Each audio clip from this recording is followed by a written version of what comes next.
आरंभ में परमेश्वर ने आकाश और पृथ्वी की रचना की। जब प्रकाश फैला और जीवन की शुरुआत हुई, तब प्रभु ने मिट्टी से मनुष्य को बनाया और उसमें अपनी सांस फूंकी। परमेश्वर ने कहा, उठो हे मनुष्य, मैंने तुम्हें अपने स्वरूप में बनाया है। तुम्हारा नाम आदम होगा। आदम ने आंखें खोली और चारों ओर देखा। हरियाली, नदियां, पक्षी और पशु सब उसे देखकर मुस्कुराने लगे। आदम बोला, हे प्रभु, ये सब कितना सुंदर है।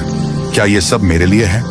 परमेश्वर ने कहा, हाँ, बाग अदन मैंने तुम्हें दिया है ताकि तुम इसकी देखभाल करो और इसका आनंद लो। आदम बाग में घूमता रहा। जानवर उसके पास आते। परमेश्वर ने देखा कि आदम अकेला है और कहा, मनुष्य का अकेला रहना अच्छा नहीं। उसने आदम को गहरी नींद में डाल दिया और उसकी एक पसली से एक स्त्री की रचना की। जब आदम जागा तो उसने उस स्त्री को देखा और मुस्कुराते हुए कहा, तुम मेरे अंग से बनी हो, मेरी हड्डी से, मेरा मांस हो।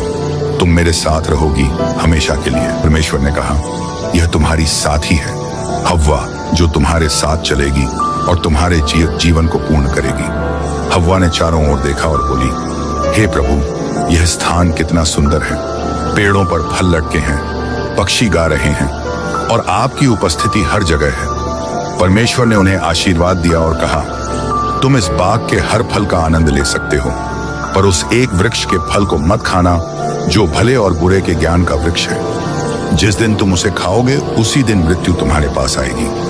दोनों ने सिर झुका लिया और परमेश्वर के साथ उस बाग में रहने लगे। वे पशुओं को नाम देते, पक्षियों के साथ खेलते और हर शाम जब प्रभु उनके बीच आते तो वे हंसी और प्रेम से भरे रहते। सूर्यास्त की सुनहरी रोशनी में अदन का बाग शांति और आनंद से भर उठता था और सब कुछ पूर्ण लगता था। परंतु इस शांति के बीच एक परीक्षा आने वाली थी, जिसकी आहट अभी किसी ने नहीं सुनी थी।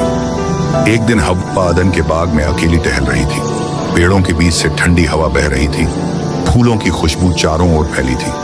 तभी एक पेड़ के नीचे सांप लिपटा बैठा था, जिसकी आंखों में अजीब चमक थी।